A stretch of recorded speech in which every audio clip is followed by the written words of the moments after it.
coming in, but you're going to play them in, so if your fingers aren't tired.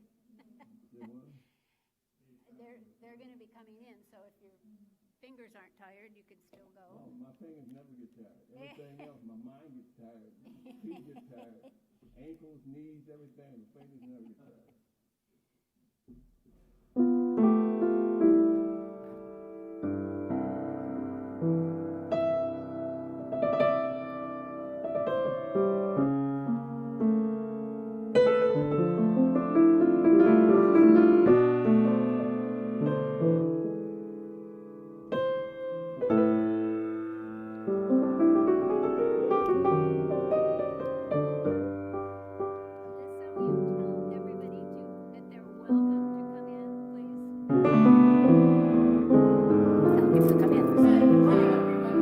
Alyssa's doing it. There's no one at the door.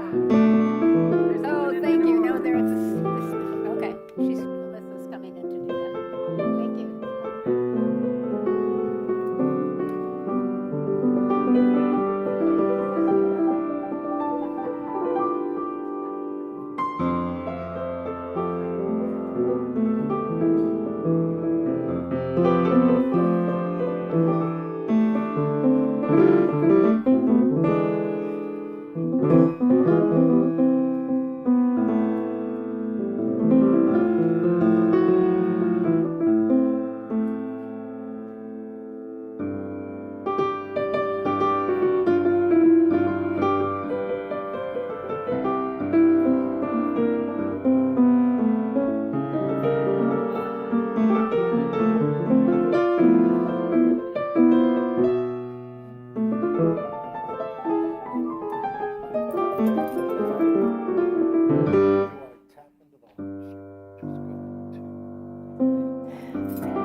To read. Who wrote something out there? Who has something to share?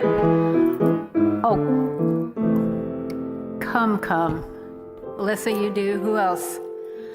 You didn't use the prompts we worked hours on? Okay, well, Alyssa, come on up. And while people are coming in, we'll listen.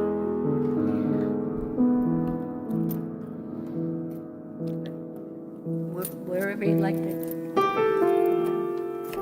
Ricardo? Thank you very much. Ricardo. He's been playing for 45 minutes. Okay, I did my homework. All right, number 1. Sisters, a short visit, good vibes. Number 2 is my name, Melissa. May everyone live in selfless service always. And the third one was a haiku that I actually wrote in high school that just always stuck to my brain, and here it is. Enchanted snowflakes fall like angels from heaven with their wings spread full. Oh, lovely, lovely.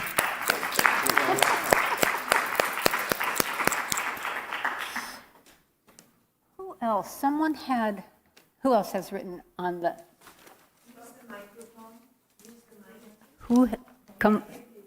Come on up.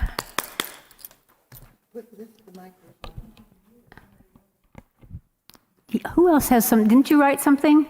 Didn't you have something? Come on up. We'd love it. We don't have Come on. any other writers? Well, they haven't shown up yet, but they're here. Yeah.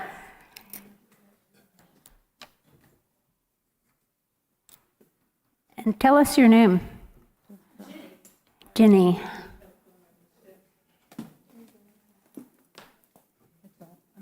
Okay after that. I didn't expect to come up like this, and I saw the three, I have written something in all three of those, but two of them were my toys and my plays, and this is my haiku, which was written with someone else in France that I was communicating with on Zoom back and forth. I was not feeling well, and I felt closer to her than anybody else in the world that I knew. So I wrote her a haiku, and then I am the call, she is the response. Wow. So this is called Call and Response. The new day, lying quietly on my futon, Toby, my dog, here too. Spin event, so rare, first time in pandemic, it's a new feeling. Now, response. Running in the door, leaving darkness behind, my evening begins. Opening my phone, here's Ginny writing haiku, life fragments shared. Treasure, and then me again, treasure of my friend, driving in the coming night, joining my haiku. Fast asleep, woken, seems I'm feeling better. Coffee and Anna too. Thank you. Very nice. Very nice. When you come up here, you can take your mask off. I could hear you, Ginny, very well, but you're welcome to take your mask off when you're reading. Valerie? Didn't you write something?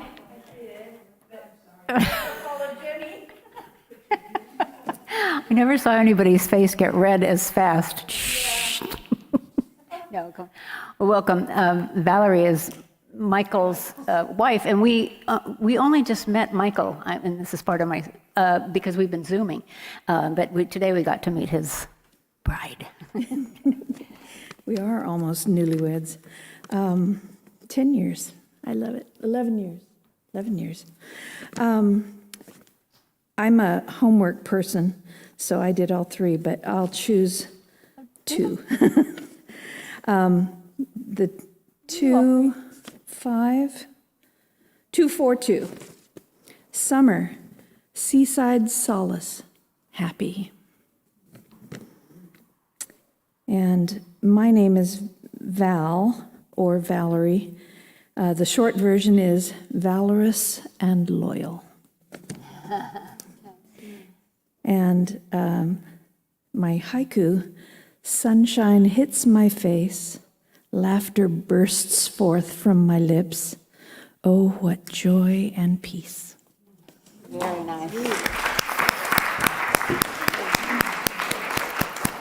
Who else? Some of you were squirming as if you, see, I was a teacher for 17 years. Some of you were squirming as if you have them, but you don't want to, jump in. Yeah, anybody? All right, come on up. Yay, Claire. Oh, thank you, yes, that's Yes, true. You're and- never and not a a pretty teacher. powerful, potent, and loving one, too. Teacher you be. Come around behind. Sue and I had several conversations about this, and so I decided that I could be a shill in the audience if need be. And then I got, so this poem is somehow perfect. I'd rather be reading, I'd rather be Zooming, I'd rather be singing, I'd rather be crooning. I meet my goals at the 19th hour, which I just did here. Without a deadline, the poems wouldn't flower. From seeds to buds to blossoms unique, I need more than twilight for one poem a week. And goals did do it. They helped me get here to this afternoon with the poems like a mirror. And now they are finished, and I'm almost done until tomorrow, and then I just hope it'll be fun. Thank you. Carolyn? No? Niente? No, nothing? All right. Anybody else? Well, I think we can start the program. We are waiting for one more writer who will slither in quietly, but we'll get started. She's near the end of the program. So, good afternoon. I'm Sue Summer, the coach and facilitator of the Unity Writers. This group has met almost every week for four years.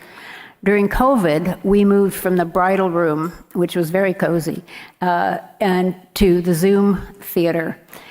We've written stories and poems in different genres, as you'll find out, shared the details and journeys of our lives, especially in these last 2 years, actually, the 20 months. Others have been part of the group, and they've come and gone and come back in some cases, and we have welcomed them, as we do any of you who would like to join us to create your own stories. The Writer Fest is a fun and challenging project for us. It's the first time we've done anything like this. But remember, writers are solitary. Writing is a solitary process, and writers aren't usually performers. Usually. There are exceptions.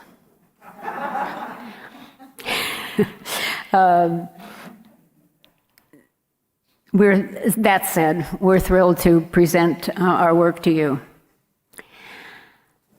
We'll start with Melanie. Melanie, first of all, thank you for the cakes. She was responsible. With cake and coffee, we're just going to be really ready to do this. Melanie is full of surprises. She's been here the longest and my assistant in the Writer Fest. She's also our chaplain, so she'll pray us in now and then begin the program with her opening poem. Thank you. We usually open our class with a prayer, so I'd like to quickly say a little prayer. If you would like to close your eyes and take a breath and go to your heart. We are so grateful, Spirit, for this opportunity to share our lovely creations with this lovely audience. We're grateful for this class that has kept us going through COVID, given us some meaning to our lives, and to be here today with you all. So bless you all, bless the writers in us all. Amen. Amen. This is called As the Crow Flies. Swooping over my head, the crows got my attention with their raspy calls and dipping flight. I teeter on my growing edge, arms flailing behind to keep my balance. I am propelled by intention and prayer to fulfill my dreams.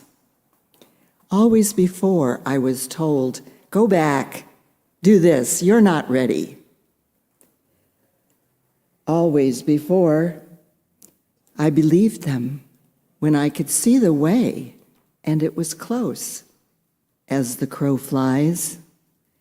Now I follow the crows. Now, straight for my dreams.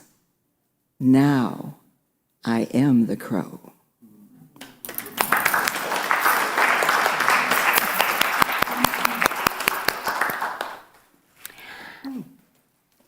I dreamed last night that Bruce Springsteen was in this audience. I don't even know why. Speaking of dreams, I don't know why. I'm not even a particular, I like his music, but I don't have any of his albums, but there he was, so look around. Michael Tiemann joined online during COVID. As I say, we'd never even met him until Thursday's dress rehearsal. But we knew him from the first day for his authenticity, his enthusiasm for the craft, and his willingness to jump in and try anything. Michael. First of all, I'd like to dedicate. Thank you. You're welcome. I'd like to dedicate this short story to Lisa, without whom I would not be here. I went out for my morning walk one morning, and I met a young lady, lived in the same neighborhood as I did, out walking her rabbit. And I thought, well, this is an Alice in Wonderland moment. And we got to talking, and she said, well, you like to write. And she mentioned this group. So without her direction, it was such a serendipity. And she wasn't able to make it, and I want to dedicate this to her. She's a wonderful young lady, and I want to thank her. This is called Aliens in Myrtle Beach. I am somewhat channeling Calvin and Hobbes, just a little bit. As a child, I had a very vivid imagination. Many years ago, after doing my chores, I had gone for a walk with my sweet dog, Gopher. It was such a beautiful summer evening in South Carolina, and the sound of the ocean waves from the boardwalk of Myrtle Beach made it perfect with a light, cool breeze. As I walked, talking to my ever-curious dachshund, I noticed something in the huge myrtle tree in the park off to my right. Our namesake tree seemed to be encumbered with some strange object. "A UFO, Gopher! Finally, in our own neighborhood!" I exclaimed. Gopher simply tipped his head to the left and then to the right, seemingly asking for more details. I was ready to offer more. "Come on, Gopher, let's go see if they're friendly." Gopher acceded quickly. It was an adventure, and there it was, a pickup truck hanging from the mighty myrtle by its winch, like a Christmas tree ornament gently twisting in the wind. Well, I wondered, I didn't know that aliens could drive here from outer space, especially since they were driving a 1946 Ford.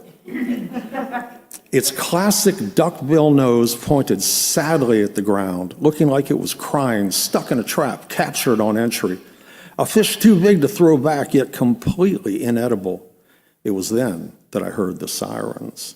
"Oh no," I yelled to the aliens, "run for it, cheese it, the cops." I knew they would torture the baby aliens and do horrid experiments on them, harvesting their weird organs. I knew they were babies. How did I know? Because only a baby alien would get stuck in a tree.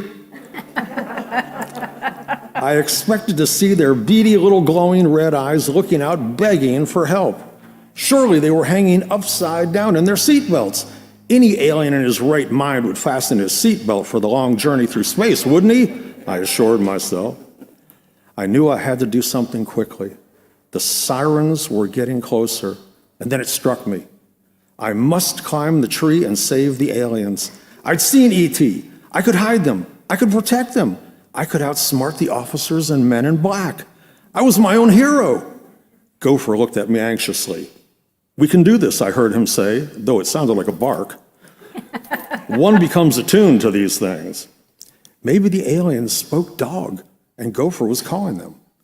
I waited for a moment, but the truck was silent. I knew that Gopher wanted to climb the tree with me, but I warned him off. "This is big boy stuff, Gopher. You stand guard."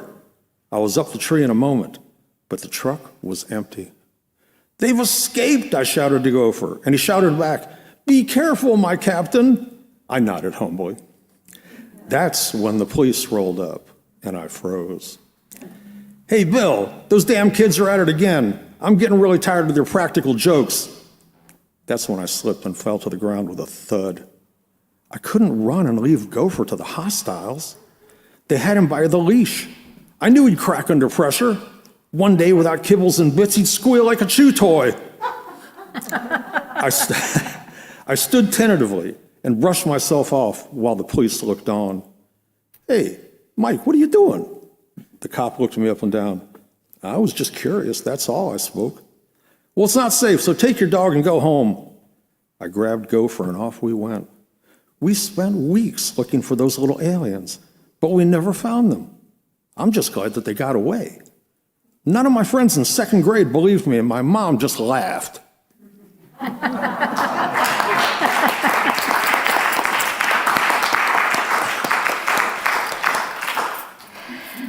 Charzelle needs little introduction. She's here each Sunday at the Flower and Hospitality sign-up table and creates magic with Christmas transformation of the sanctuary and many other occasions. She writes with vivid boldness and pure ingenuity of description and images. Welcome guest writer Charzelle. Thank you. I love to get obsessed about subjects and to do tons of research on whatever it is. Once when I was researching goddesses, I ran across a goddess that I'd never heard of, but her name was so familiar that I kept reading and reading. I found references to her in pre-agriculture. She was eventually adopted into the Greek pantheon, and Homer tells us she was the one who made Demeter laugh and brought back spring. Her name's iambe, like iambic pentameter, and this is my version of part of her story. Long ago, in the far-off time forgot, when man wandered with the beasts through forest Arcadian, eating berries, nibbling on an acorn, Pan trilled his provocative flute, and in ravished echo decided he was cute. And so it was at the Tree of Life one morn, a delightfully gifted goddess was born. Mom's gift was every word ever spoken, and her witty, lusty nature was Daddy's token. Beautiful, happy, and smart, full grown she danced into her part, the goddess of poetry and laughter, and libidinous happy ever after, batted her eyes and began her soliloquy. Hello, world, I am bae. Word went out all over the wood. The new goddess is good. Everyone's invited. The frolic is on. Come all to Iambe's cotillion. Well, there must have been 1 million who arrived at Iambe's cotillion. There were sirens and satyrs, whole pantheons of merrymakers. And when Iambe's hips started to quiver, every god began to shiver. Zeus and Mars said, wow. And Juno and Venus said, how? Then the goddess of giggle really showed off her wiggle, laughed and flicked up her skirt, and the whole world learned to flirt. And with a saucy little curse, she taught them how to verse. Oh yes, there must have been 1 million at Iambe's cotillion. Thank you.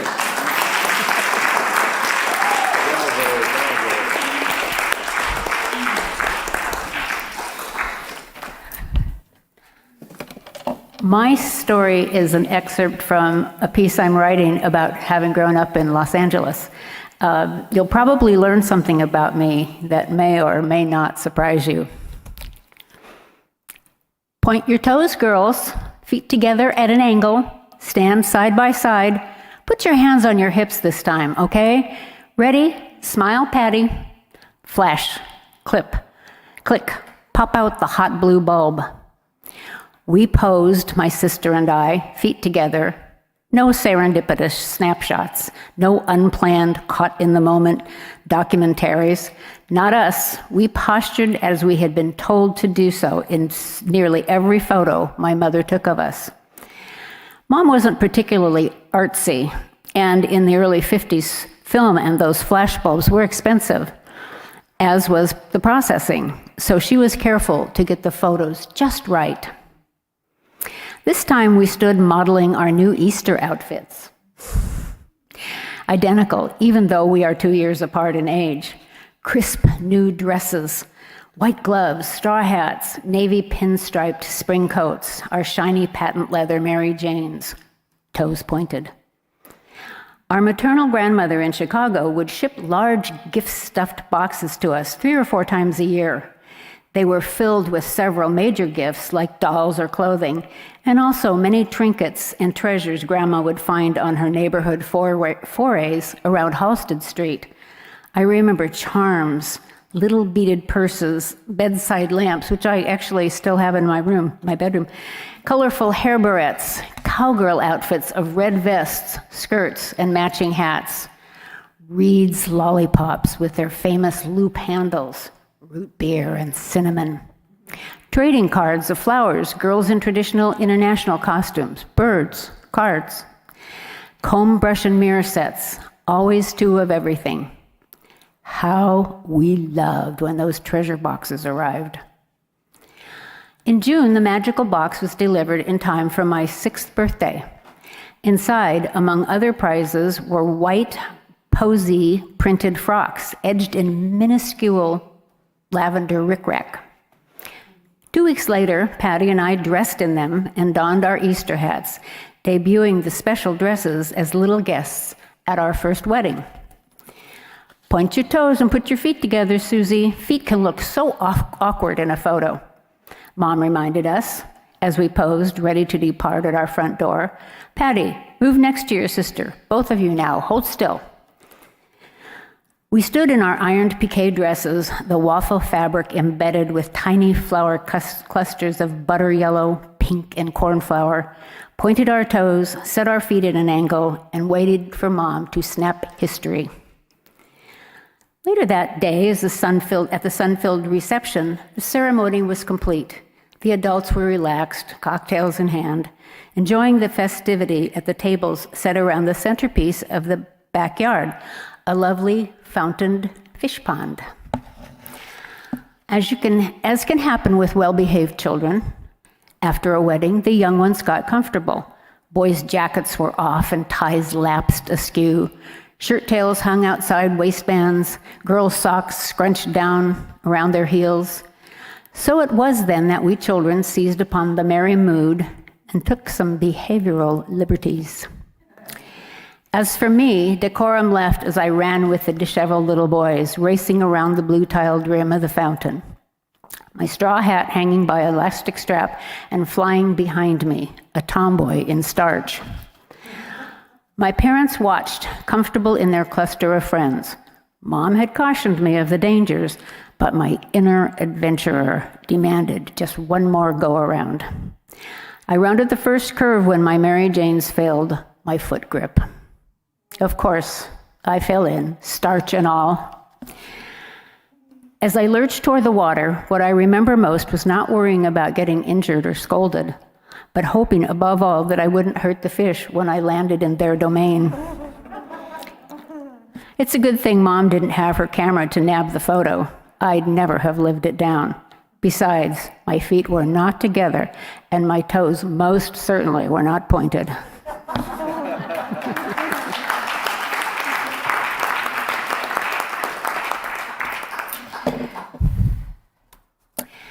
Now, y'all know Dory O'Day Eisenhower as the manager extraordinaire of the office here. But she also loves,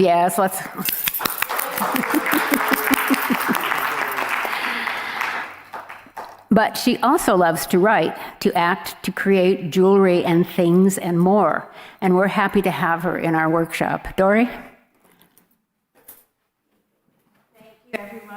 Nice to see you all here in a different role I am right now. This piece is based off a writing prompt that Sue gave us in class, so I wrote this in class. I believe the writing prompt was a place you wanted to go to as a kid. In my case, it's a place that I actually went to and want to go back. This is called The Benevolent Shudder. When I was young, very young, I could stare at the night sky until the most wonderful, indescribable, exhilarating, and peaceful shudder overtook me. I say shudder because that's the closest word I can think of, but I guess shudder has a connotation of fear. There was no fear. It was a fearless and a highly anticipated overwhelm that overtook me. The feeling highlighted an exalted state to every fiber of my being, body, mind, and soul. I would purposefully stare at the stars, patiently waiting for the sensory visitation in great faith for it to arise. And it was the most glorious feeling I've ever had in my entire life. As I grew older, I lost the ability, time, and patience to call upon the wondrous shudder, but I've never forgotten it. I think of it now as God's calling card, the vibrations of the loving waves of the universe that humanity has never learned to measure. So, as a youngster, I wanted to go to the stars because I thought that, for sure, the closer I was to the stars, the more I'd feel the benevolent shudder. As the years have grown, I've decided I was able to connect more readily as a wee one because the shudder was of divine origin, and I was only 3 or 4 birth years away from it. I carry that vibratory memory in my heart, knowing that as years increase in my lifetime, I'll get closer to that shudder again, taking off to the stars when the time is right, off to the heavens. At all events, I want to return to the shudder and my childhood connection, which might reflect a permanent state of a life well lived.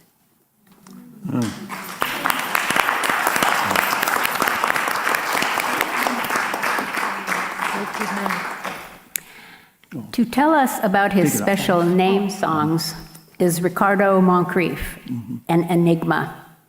His stories and poems weave through the asthenosphere with way-out words and references that both baffle and beguile, then float right back to the point he's making. Just watch. Ricardo. Hello, everybody. When Mike came up to the microphone and talked about dedications, I'm a vet, and I think I'm going to give me an idea that I should be dedicating vets who have experienced PTSD and survived through it. You know, they deserve, accolades from everybody because it's a tragic situation to be in a war. In 1970, let me just say this. In 1971, it started an odyssey in Vietnam, and it ended up in this wonderful class that we have here, this writing class, and it was a huge opening for your heart to express itself and for your mind to express itself. In 1971, I left Vietnam with PTSD and something unusual. It was a talent for creating unusual, funny, odd names that I later named as name songs, with which, in mirth, I started naming my fellow troops these different names. It was a war zone comic relief, but the beginning of an infotainment odyssey, which over the next 54 years, things stick with you. Name songs and a multitude of special features. I now have over 35,000. Not 35,000. I'm going to get this right yet. 3,500 name songs and a multitude of special features. The objective is to expand the horizons of art and interconnect the arts with health, wellness, self-worth, or self-esteem. It's building tools and ideas and activities. Hence, our artist health mantra. Arts are everywhere. All you have to do is just look around. Health is everything. And the fact that arts are accessible to everybody. Age doesn't count.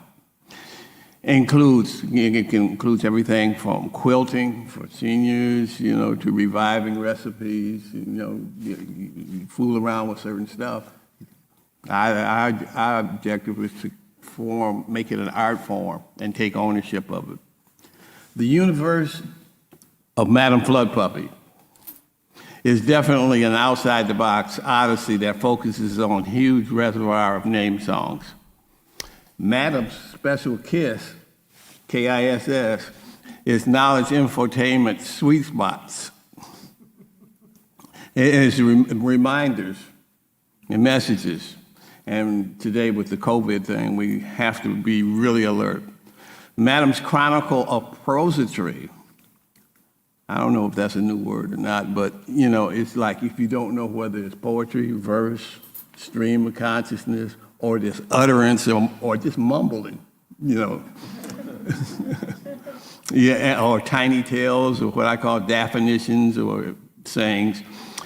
But the important thing is that I encourage all artists to take ownership whatever they create, you know, whether it's images or figures.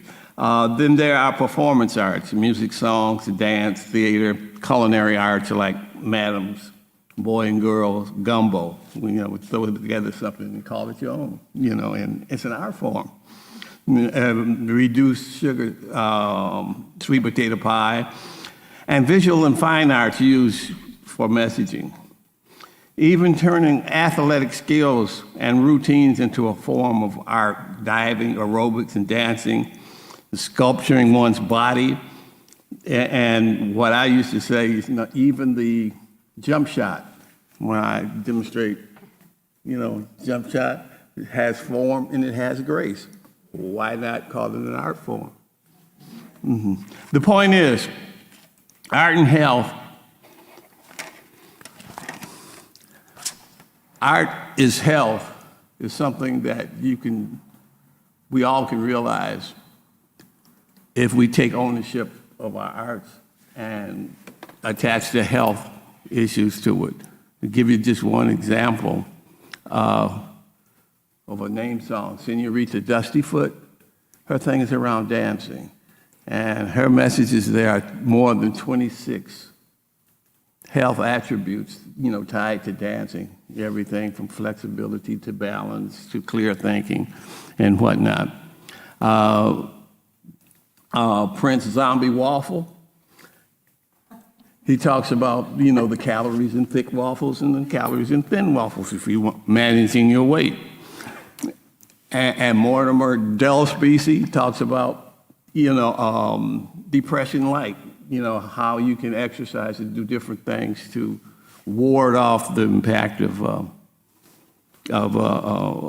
depression or mood changes and things like that. And it goes on and on.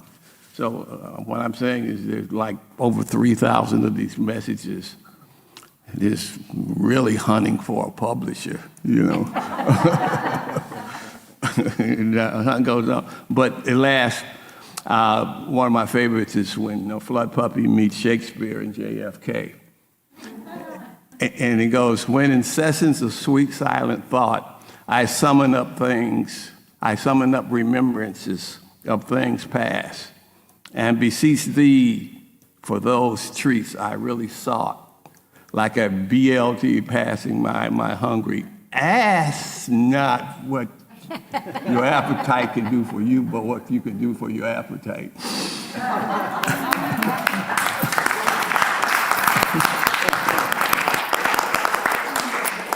It had to be a blessing to be in the same troupe as Ricardo in Vietnam, because he tells so many stories of it, and the guys would come up to him in the morning and say, "Who am I today?" And he'd come up with these wild names, and they'd chuckle and go about their day. So it had to soften a hideous mood that was pervasive. So they were fortunate to have him, and we certainly are too.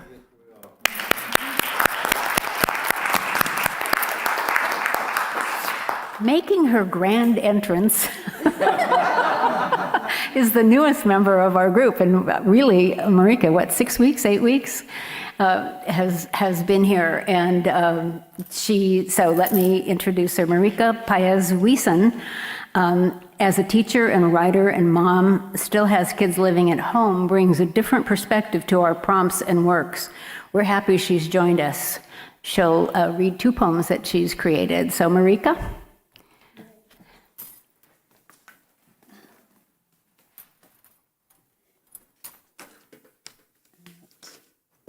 So the first poem I'm going to read today is entitled Landlord. The birds were red. Well, they had red heads. Well, one of them did. The other was more like brown with a reddish belly. They seemed to arrive together, perching on the power line outside my kitchen window. Their chirruping gush called to me out onto my deck, away from the dullness of my dish duty. They perched a moment before the red-headed one darted away up under the eaves of our paint-peeling pool house. Practicing curiosity, and maybe just a shade of nosiness, I followed it and looked up, surprised to see an elegant cone of dried grass mixed with the odd plastic coffee stirrer poking out of the dusty gutter. We don't always choose the names thrust upon us. I headed back inside my house, leaving the surprise squatters to their final fabrications. Well, of course, they need protection from this ridiculous wind, and now, too, a ridiculous shard of pride lodging itself somewhere near my heart.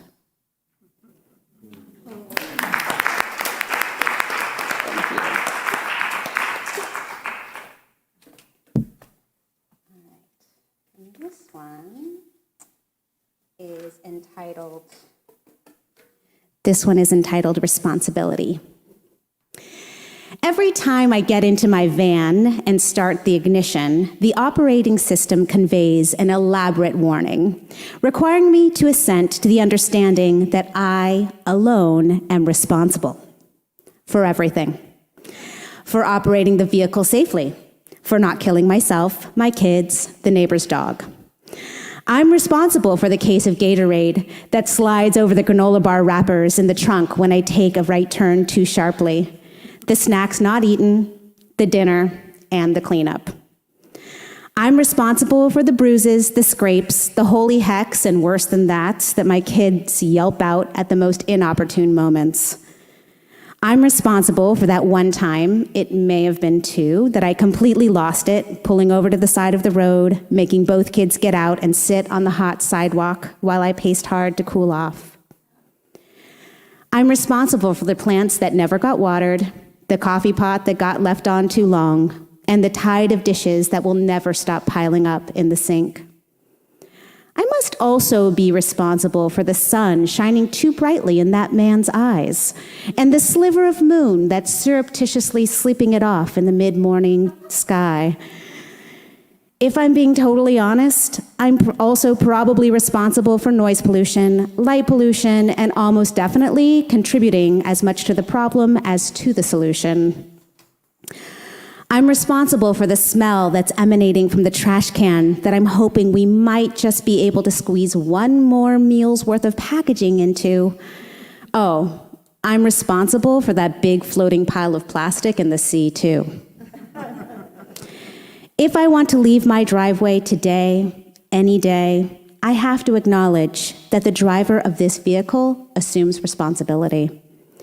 The day's report won't tender excuses. So I tap OK and put it in drive.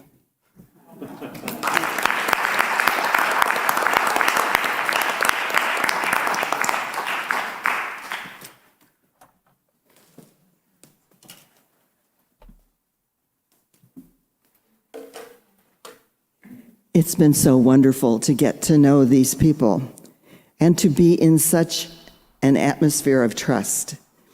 Sue says at the beginning of every class or when anyone new comes in that everything that happens here stays here. We don't talk outside of class. and we have come to have a deepening experience of each other.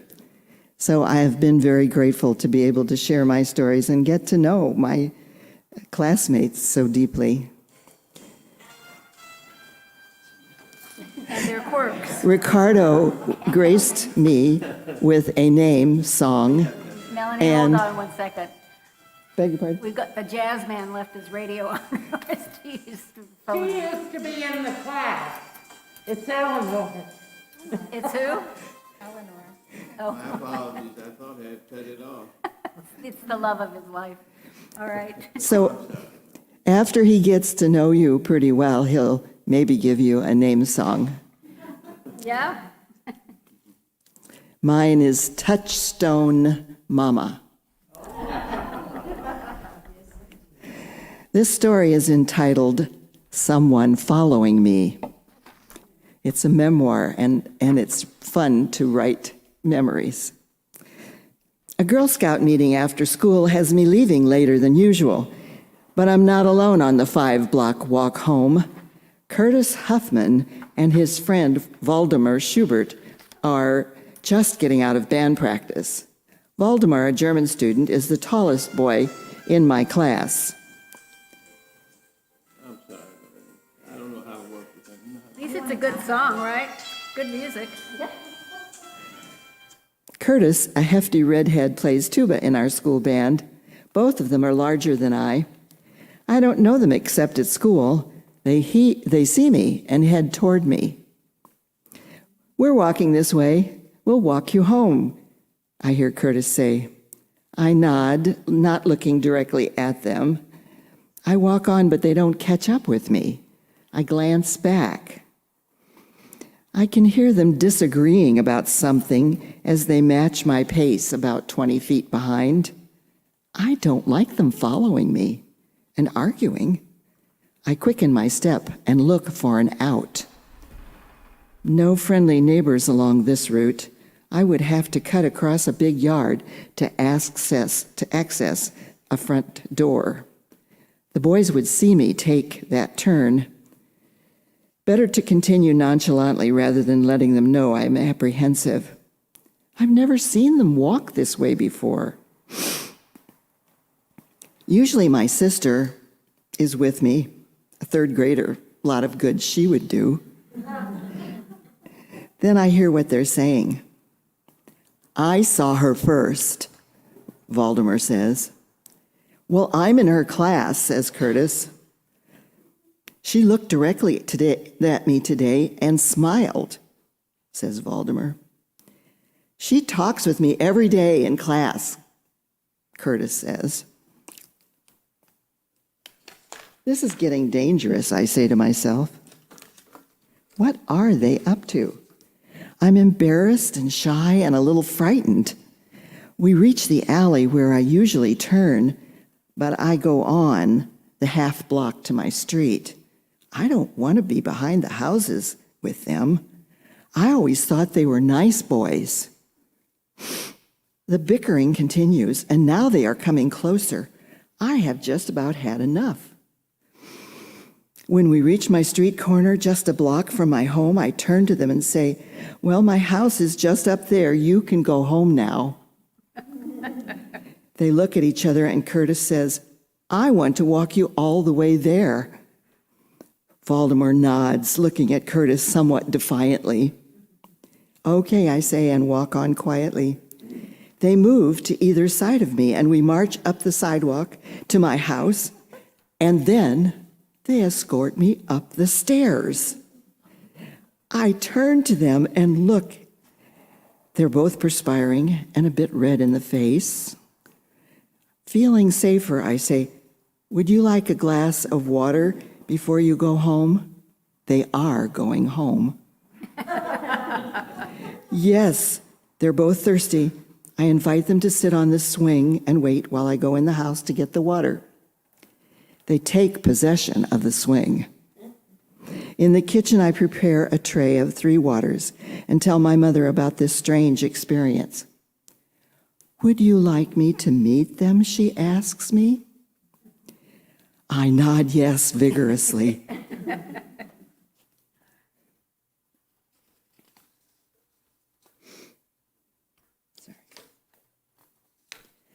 You take the water, I'll be out in a minute. I head back to my guests. My mother comes out with some cookies and a pitcher of milk. I make the introductions. You have a sister, Ursula, she says to Valdemir. We met at the school picnic. And Curtis, I know your mother from church. How nice of you both to walk Melanie home.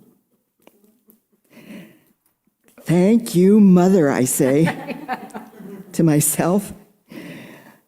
Some boys used to walk me home and fight over me, she muses. They were trying to find out which one of them I liked. I told them they would have to cut me down the middle so that they could each have half. We all laughed uproariously over that impossible solution to her dilemma. They eat the cookies and drink the milk and leave amicably. They seem friendly toward each other the next day at school. And Curtis walks me home for the rest of the year.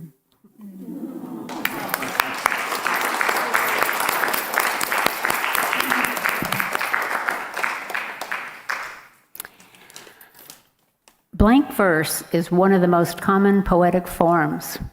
It's closest to natural speech. Robert Frost employed it in The Mending Wall. Milton used it in Paradise Lost. Shakespeare employed it a lot as well. It doesn't rhyme, and the sentence lengths may vary, but it's not without structure. Each line contains exactly 10 syllables, but you won't be able to tell that. This makes the poet work precisely makes the poet work hard to find precisely the correct word, which I had a lot of trouble just doing. Michael and I will share 2 examples from the class fun work lesson. Michael?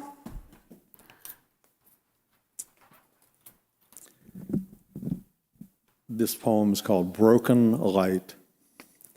Light's shaft breaking through clouds over open fields and leaves of trees, shading dappled rocks scintillating.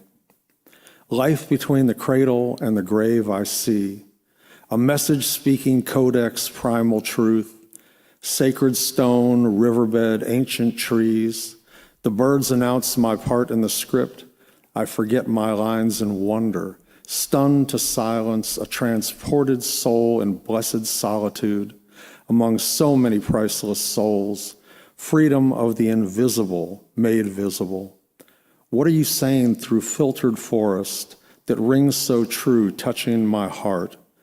Is it just a dream? Do I awaken one with everything I love that I can only admire from a distance now? Dancing shadows surround me. The light that pierces does not reflect. Only what is meant to be seen is seen. You end up with more questions than answers. Beauty of mystery lifts me to nebulae. I feel everything.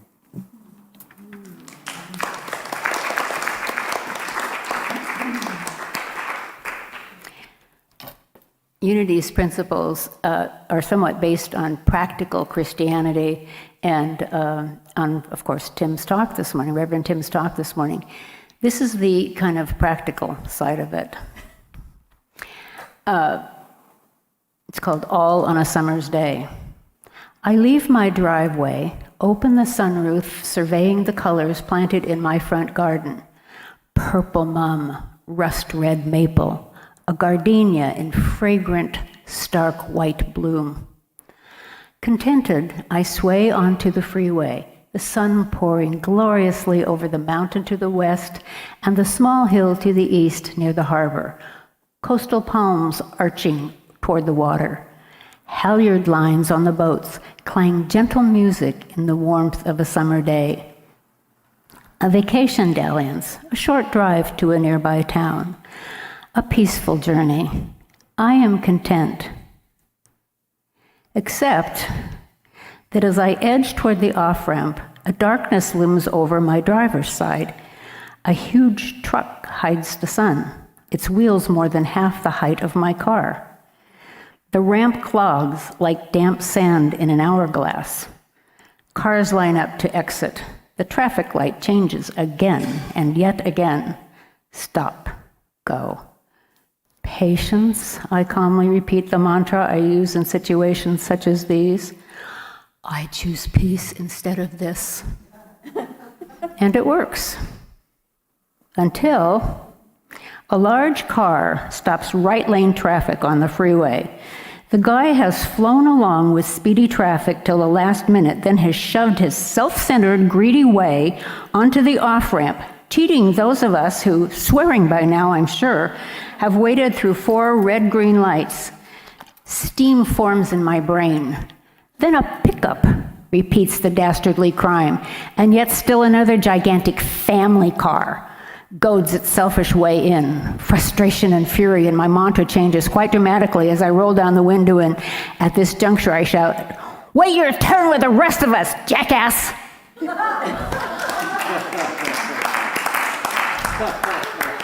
Peace is wonderful. There is not a question. But occasionally, a good shout at the appropriate time just works wonders.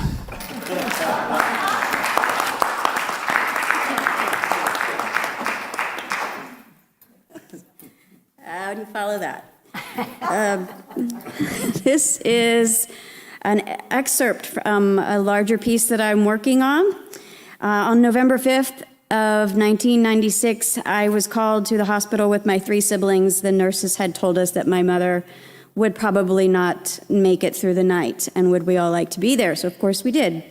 And we were there when she took her last breath. I had visited her in days before, and she was calling out for her own mother. After she took her last breath, this is my imagining of what happened to her and where she went. This is from her perspective. I felt ebullient and joyous, and my mother and I rejoined the swarm of energy you feel in the wind or see in the stars. My sisters and brothers, who I had known on earth, were melting together here, and I could see other divine, newly splintered drops of energy in the waiting room. They were preparing to incarnate and asked if my time in the realm had been wondrous. I nodded, winked, and swirled away, recalling my own time in the waiting room. It had sharpened my sense of human humor and introduced me in the most gentle fashion possible to the bureaucracy of human beings, which sometimes frustrated the process of being human. Still, I had enjoyed the process of the waiting room and remembered my time hanging out there planning. It was called the waiting room in an attempt to transition drops of the universe like me, soon to be referred to as humans or earthlings, as they incarnated. First off, each drop was told to take a number and fill out 938 pages of form in triplicate with black ink only. Some sort of note on the form mentioned that faxes and emails would be acceptable submissions as long as receipts were kept for each page and presented at the appropriate window. Forms filled out with Helvetica font would be expedited, while forms in blue ink would be rejected entirely. Again, in the anthropomorphic process, this initial step in the waiting room was meant to instill some familiarity with what kind of earthly process and reasoning lay in front of each drop. Certain drops were absolved of all paperwork requirements in agreement to land on Earth as a dog. These dogs would agree to A, limit their time on Earth, B, only take the food offered to them no matter how often they begged for any and all fare, and C, to love unconditionally while napping frequently. Under certain abbreviated drop conditions, the nap time would be increased and the willingness to accept all food offered was reduced if, and only if, the drops agreed to incarnate as a cat. Cats were still required to limit earthly time, but the upgraded nap time and refined culinary palate with refusal rights was often worth the trade-off. Also, cats could be pissy and fussy, and it would only make them more lovable, which was a curious but desirable perk. dog and cat contracts were limited, with a reservation waiting list of up to 10,001 earthly years, and only for a drop that had already incarnated a minimum of 9,857 times.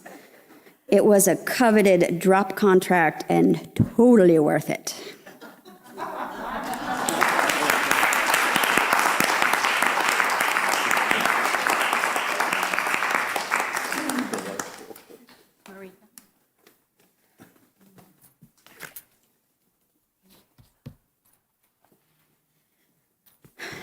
So I believe that one of the existential questions of our time is, how does one make a child go to bed who does not want to go to bed?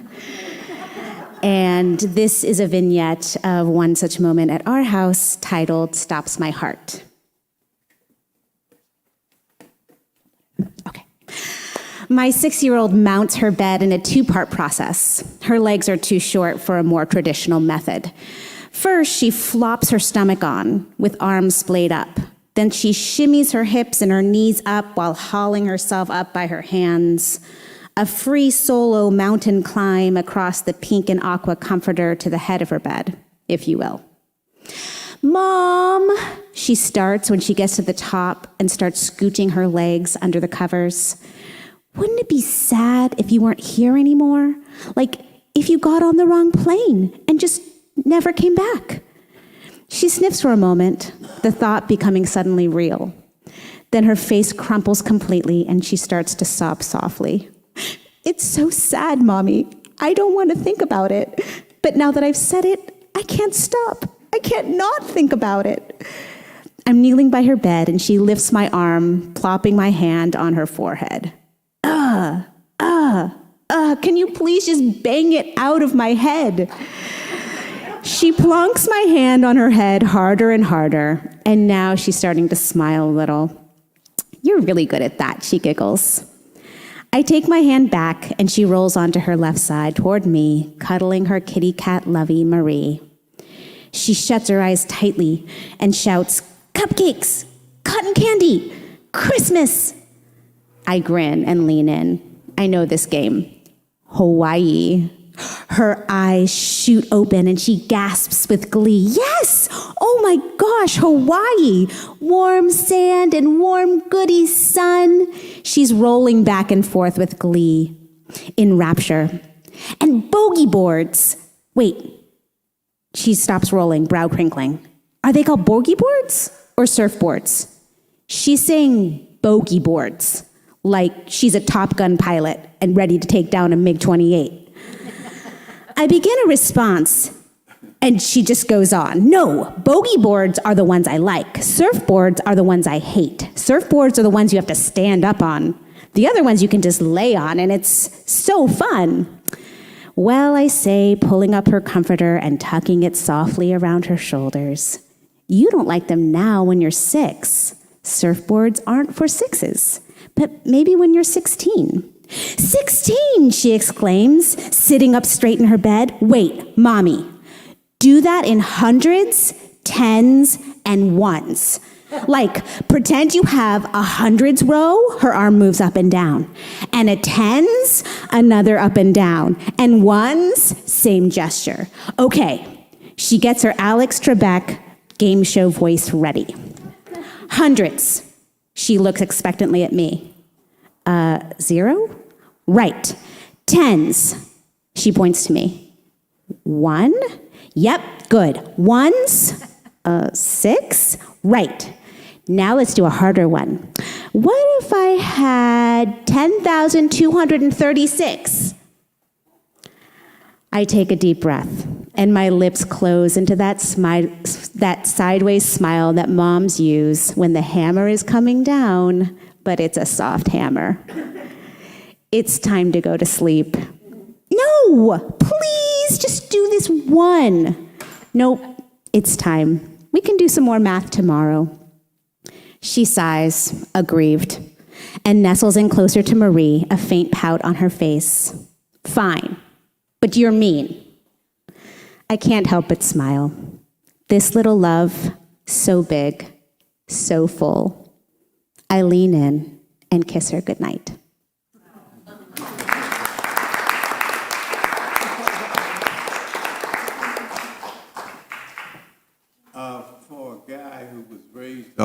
computers. I had one of the first Macs out, and I should be spanked for not knowing how to turn off a cell phone, so I apologize to everybody for that. Do you want to hold the mic instead of talk into it? Do you want to hold it? Oh, can I do this? Yeah, just make sure you talk into it. Okay, Mike, me and you.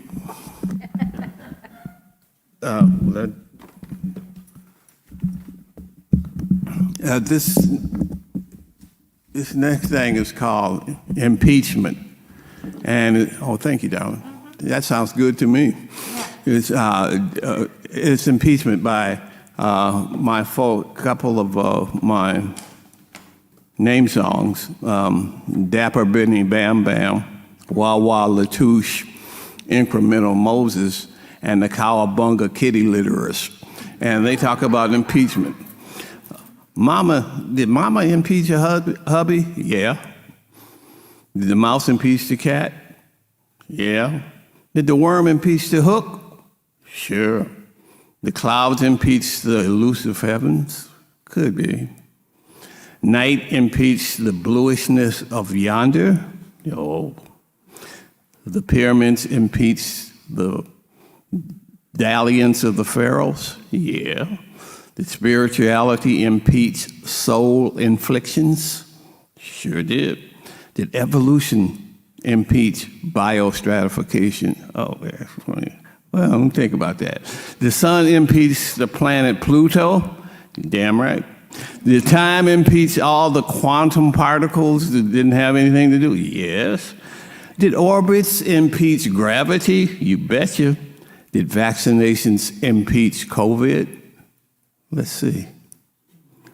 But who, when, why, or what will impeach racism?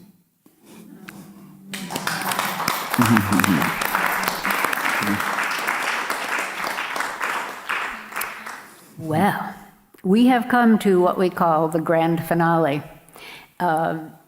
We want to thank all of those who worked to put this Writer Fest on. Dory Kanek, Reverend Medora, Melanie, Cindy Hall, Reese, and I want to thank the writers for sharing so boldly week to week and for swinging out of their comfort zones, out of your comfort zones, to share what we do on Tuesday mornings. Thank you. I love you all.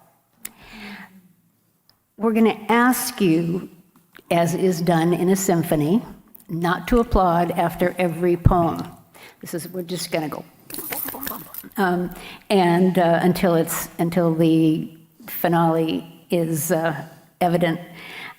So we will start the grand finale. Michael, there won't be introductions either. We're just going to come up and do it. Okay. No, go to the mic. A nation scattered with bones, or how the West was won.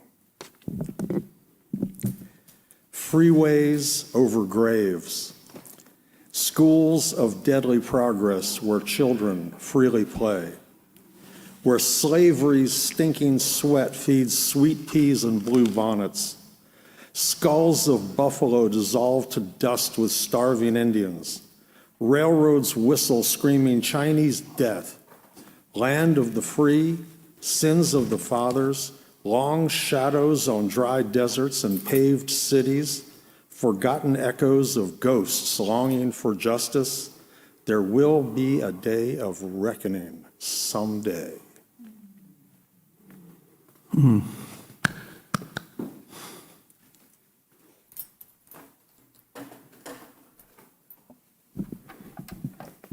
I have to do this.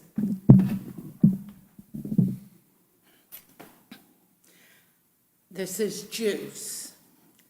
I want you to crave me like juice, like good, cold icebox juice, drunk straight from the jug on a hot, youthful, tree-climbing afternoon. Like elegant, extravagant, luxurious juice, squeezed from voluptuous oranges on a breathtakingly beautiful bird-singing break of day.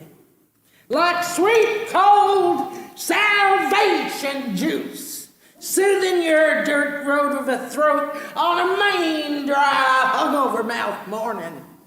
I want you to crave me like juice. Juice in tall tumblers, juice the color of Padparadscha sapphires. Juice as fresh and new as childhood. The juice that nourishes you all the rest of your days. I want you to crave me like juice.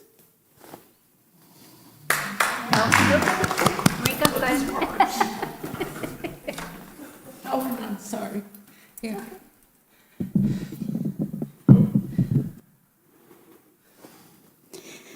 The bees.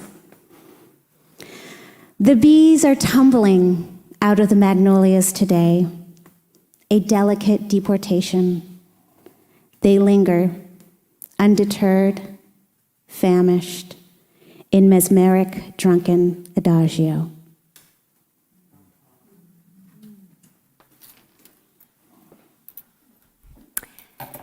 He worked in the butcher section at the A&P, bloody business.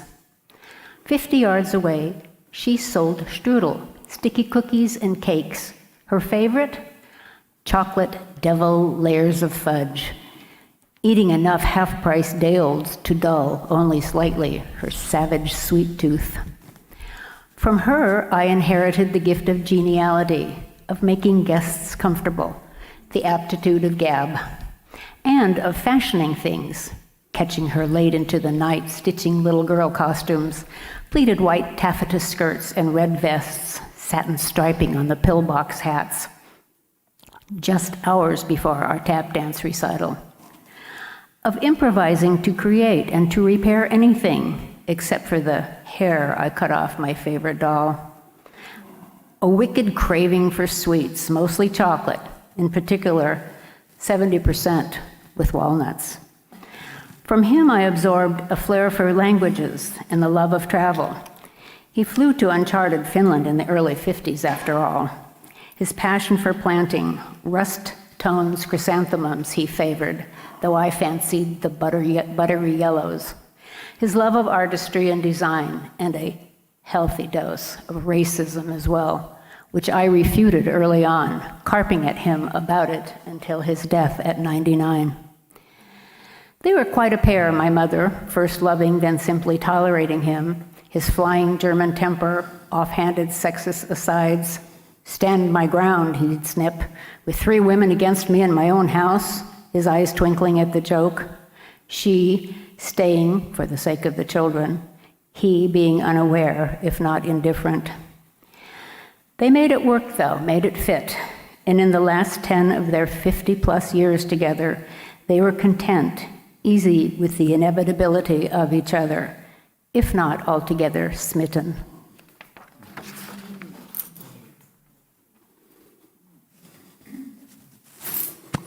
Thanking by Marin Rewind Your Mind, Upside Down Rosie Posey Mary Ruckershane, Ghetto Girl Erectus, Dainty Dana Love Lackey, and Chillbone the Magnificent. Thinking falls into the human species by accident, cavalcades of worry. Yeah, it takes signals from right brain origins and vessels and veins and protoplasm.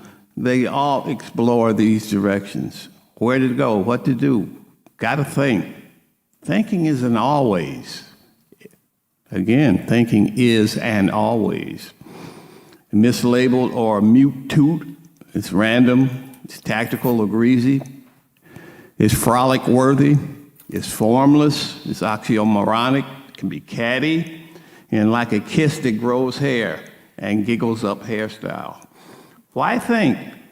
Dreaming is easier, maybe less fun, but screaming to divorce solitude.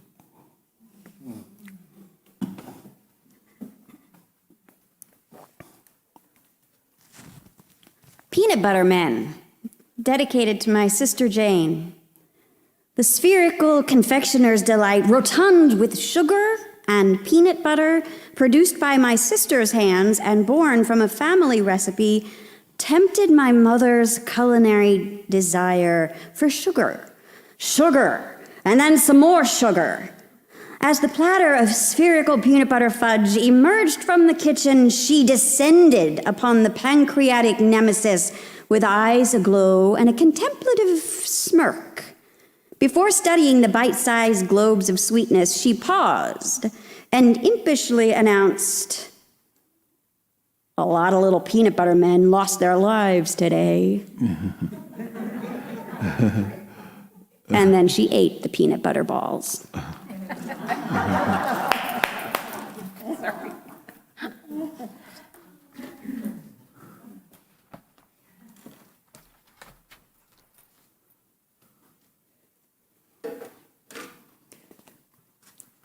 We've known love like that.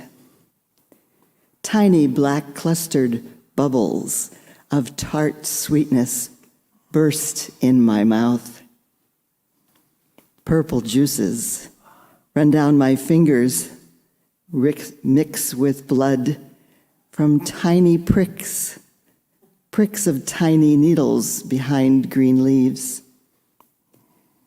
Snaky vine grabs and holds my leg, but sweeter ones are just over there.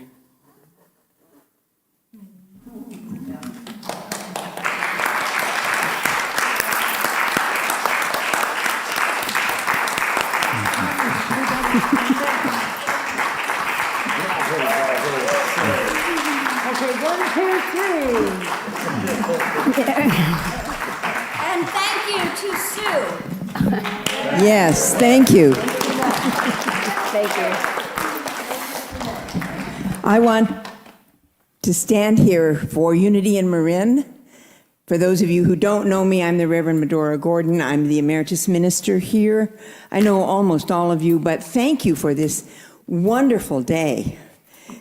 We didn't know what to expect, and Pamela and I were going, wow, they're really good.